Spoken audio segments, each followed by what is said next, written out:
সংবাদ সবাইকে স্বাগত জানাচ্ছি। আমি ফিরোজ তোহা। শুরুতেই আরবে কেবলস সংবাদ শিরোনাম। ইসরায়েল ফিলিস্তিন পুরোদমে যুদ্ধ চলছে। যুদ্ধের সর্বশেষ আন্তর্জাতিক গুরুত্বপূর্ণ আপডেট সংবাদ জানিয়ে দিব। শুরু হলো যুদ্ধের নতুন মোড়। এবার যুদ্ধবিরতির শর্ত বাস্তবায়নে যুক্তরাষ্ট্রের সামনে এলো অগ্নি পরীক্ষা, বলছে হামাস। এরপর জানিয়ে দিব পশ্চিম তীরে ইসরায়েল হামাস ভয়াবহ সংঘর্ষ, হামাস কমান্ডার নিহত। আরও জানাবো রাশিয়া বেলারুশের কৌশলগত পারমাণবিক অস্ত্র মহড়ার দ্বিতীয় ধাপ শুরু, ভয় কাঁপছে ইউরোপ, আমেরিকা সহ পশ্চিমা বিশ্ব। এরপর রয়েছে উগ্রবাদের দিকে ঝুঁকছে ইউরোপ, ইসরায়েলের ওপর অর্থনৈতিক নিষেধাজ্ঞা আরোপের চেষ্টা করছে ল্যাটিন আমেরিকা, এবার সোজা হয়ে যাবে ইহুদিবাদী নেতানিয়াহু।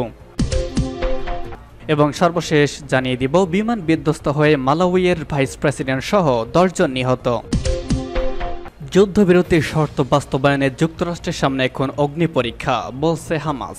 যুক্তরাষ্ট্রের প্রেসিডেন্ট জো বাইডেনের দেওয়া ফিলিস্তিনের গাজায় যুদ্ধবিরতির প্রস্তাব পাশ হয়েছে জাতিসংঘ নিরাপত্তা পরিষদে। এই প্রস্তাবকে স্বাগত জানিয়েছে ফিলিস্তিনি স্বাধীনতাকামী সংগঠন হামাস। এক বিবৃতিতে সংগঠনটি কিভাবে যুদ্ধবিরতির শর্তগুলো বাস্তবায়ন করা যায় সে বিষয়ে মধ্যস্থতাকারীদের সঙ্গে কাজ করার সদিচ্ছার কথা জানিয়েছে। খবর রয়টার্সের। যুক্তরাষ্ট্রের উদ্দেশ্যে হামাস কর্মকর্তা সামি আবু জোহরি বলেন, ইসরায়েল যেন চুক্তির শর্তগুলো মেনে চলে তার নিশ্চিতের দায়িত্ব ওয়াশিংটনের। হামাস জাতিসংঘের নিরাপত্তা কাউন্সিলের খসড়া চুক্তি অনুযায়ী গাজায় অবিলম্বে যুদ্ধবিরতি, ইসরায়েলি সেনা প্রত্যাহার ও জিম্মি মুক্তির বিনিময়ে ইসরায়েলের কাছে আটক ফিলিস্তিনিদের মুক্তির বিষয়গুলো মেনে নিয়েছে। মার্কিন প্রশাসনের সামনে এখন অগ্নি পরীক্ষা। তাদের অঙ্গীকার অনুযায়ী ইসরায়েলকে অবিলম্বে যুদ্ধের অবসান করানো এবং নিরাপত্তা কাউন্সিলের চুক্তির অন্যান্য শর্তগুলো বাস্তবায়নে বাধ্য করা এখন তাদের দায়িত্ব।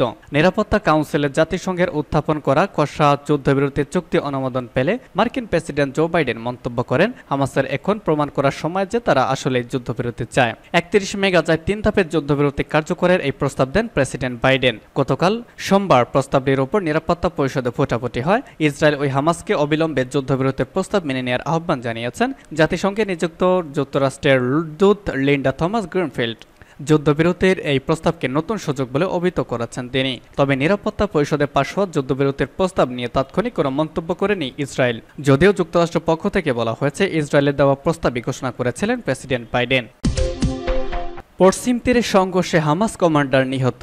অধিকৃত পশ্চিম তীরে ইসরায়েলি বাহিনীর সঙ্গে সংঘর্ষে হামাসের এক কমান্ডার নিহত হয়েছে বলে দাবি করেছে ফিলিস্তিনি স্বাধীনতাকামী সশস্ত্র গোষ্ঠীটি। গতকাল একটি বিবৃতিতে হামাস জানিয়েছে রামাল্লার কাছের একটি গ্রামে তাদের কমান্ডার সহ 4 যোদ্ধা নিহত হয়েছে। মার্কিন বার্তা সংস্থা অ্যাসোসিয়েটেড প্রেস এপি এ খবর জানিয়েছে। হামাসের ওই কমান্ডারের নাম মোহাম্মদ জাবের আবেদা। পশ্চিমা সমর্থিত ফিলিস্তিনি কর্তৃপক্ষের সদর দপ্তরের কাছে ইসরায়েলি বাহিনীর সঙ্গে তাদের সংঘর্ষ হয়। গত 7 অক্টোবর গাজার যুদ্ধ শুরুর পর থেকেই পশ্চিম তীরে সহিংসতা বেড়েছে। বিশেষ করে সহিংস বিক্ষোভ ও ইসরায়েলি গ্রেপ্তার অভিযানের সময় সংঘর্ষে হতাহতের সংখ্যাও বাড়ছে। ফিলিস্তিনি স্বাস্থ্য মন্ত্রণালয়ের মতে 7 অক্টোবর থেকে পশ্চিম তীরে ইসরায়েলি গুলিতে 530 জনের বেশি ফিলিস্তিনি নিহত হয়েছে। ইসরায়েলি সেনাবাহিনী ও পুলিশের যৌথ বিবৃতিতে বলা হয়েছে রামাল্লার কাছাকাছি একটি ইহুদি বসতিতে হামলার জন্য অভিযুক্ত এক সন্দেহভাজনকে খুঁজে বের করেছে তারা।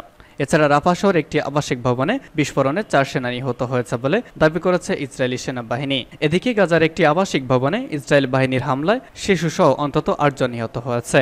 এমন এক সময় এই হামলার খবর জানা গেল যখন জাতিসংঘের নিরাপত্তা পরিষদে গাজায় যুদ্ধবিরতির প্রস্তাব পাশ হয়েছে।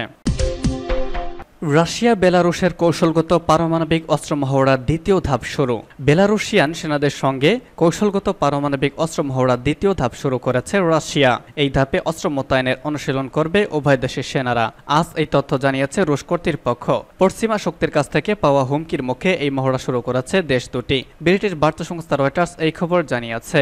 রাশিয়া বলেছে যুক্তরাষ্ট্র ও তার ইউরোপীয় মিত্ররা ইউক্রেনকে কোটি কোটি ডলারের অস্ত্র দিয়ে বিশ্বকে পারমাণবিক সংঘর্ষের দ্বারপ্রান্তে ঠেলে দিচ্ছে। পশ্চিমা সরবরাহকৃত এই অস্ত্রের মধ্যে কিছু রুশ ভূখণ্ডে ব্যবহার করা হচ্ছে। 2022 সালে ফেব্রুয়ারিতে ইউক্রেনে হাজার হাজার সেনা পাঠায় রাশিয়া। এরপর থেকে বারবার কঠিন পরিস্থিতিতে আত্মরক্ষার জন্য পারমাণবিক অস্ত্র ব্যবহার হুমকি দিয়েছেন প্রেসিডেন্ট ভ্লাদিমির পুতিন। তবে পশ্চিমারা তার এমন মন্তব্যকে সামরিক হুমকি হিসেবে বিবেচনা না নিয়ে বরং প্রত্যাখ্যান করেছে।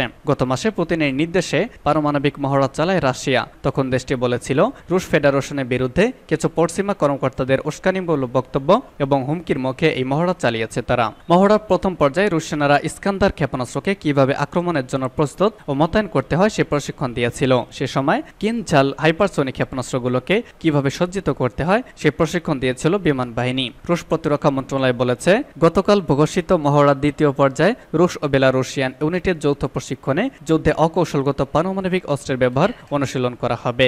মন্ত্রণালয় আরও জানিয়েছে, এই মহড়ার লক্ষ্য সার্বভৌমত্ব ও আঞ্চলিক অখণ্ডতা নিশ্চিত করতে যুদ্ধে রাশিয়া ও বেলারুশের অকৌশলগত পারমাণবিক অস্ত্র ব্যবহারের জন্য ইউনিটের কর্মী ও সরঞ্জামগুলোকে সদা প্রস্তুত রাখা। প্রতিরক্ষা মন্ত্রণালয়ে প্রকাশিত ফুটেজে একটি ইস্কান্দার ক্ষেপণাস্ত্র ব্যবস্থাকে একটি নির্দিষ্ট স্থানে মোতায়েন করতে এবং ক্ষেপণাস্ত্রগুলোকে নিক্ষেপ করতে দেখা গেছে। এছাড়া ভিডিওটিতে কিনঝাল ক্ষেপণাস্ত্র বহনকারী MiG-31 সুপারসোনিক ইন্টারসেপ্টর এবং টোপোলেভ ETU-22MB দূরপাল্লার সুপারসোনিক বোমারু বিমানগুলো দেখানো হয়েছে। উগ্রবাদীদের দিকে ঝুঁকছে ইউরোপ। ইসরায়েলের ওপর অর্থনৈতিক নিষেধাজ্ঞা আরোপের চেষ্টা করছে ল্যাটিন আমেরিকা। ইউরোপীয় পার্লামেন্টের নির্বাচন, ইসরায়েলি যুদ্ধকালীন মন্ত্রিসভার সদস্য বেনি গান্টজের পদত্যাগ, কলম্বিয়ার পক্ষ থেকে ইসরায়েলের ওপর বাণিজ্য নিষেধাজ্ঞা সবই গেল সপ্তাহের কয়েকটি প্রধান বিশ্ব সংবাদ। ইসরায়েলের যুদ্ধকালীন মন্ত্রিসভার সদস্য বেনি গান্টজ পদত্যাগ করেছেন এবং খুব দ্রুত নতুন নির্বাচন অনুষ্ঠানের দাবি জানিয়েছেন। তিনি ইসরায়েলের প্রধানমন্ত্রী নেতানিয়াহুকে গাজার যুদ্ধে ইসরায়েলের বিজয়ের পথে বাধা বলে উল্লেখ করেছেন এবং মন্ত্রিসভায় রাজনৈতিক শরিক হিসেবে নয় বরং অভিন্ন পরিণতির কারণে তাকে থাকতে হয়েছে বলে দাবি করেছেন। 7 অক্টোবরের ব্যর্থতার বিষয়ে তিনি ঘরোয়া ইসরায়েলি তদন্তেও দাবি করেছেন। এদিকে ইউরোপীয় পার্লামেন্টের নির্বাচন সম্পন্ন হয়েছে। ইউরোপীয় জোট থেকে ব্রিটেনের বেরিয়ে যাওয়ার পর এই প্রথম জোটটি নির্বাচিত হলো। এই নির্বাচনে ভোটারদের অংশগ্রহণের হার ছিল 59.51%, যা গত নির্বাচনের তুলনায় বেশি। এই নির্বাচনে ডানপন্থী ও পপুলিস্ট দলগুলোর ব্যাপক সাফল্য ছিল লক্ষণীয়। ক্ষমতার ভারসাম্য এখন এই সব দলের দিকে ঝুঁকে গেছে। মধ্য ও বামপন্থী দলগুলো ব্যাপক সংখ্যক আসন হারিয়েছে। ওদিকে কলম্বিয়া সরকার ইহুদিবাদী ইসরায়েলে কয়লা রপ্তানি বন্ধ করার নির্দেশ দিয়েছে এবং সিদ্ধান্ত নিয়েছে।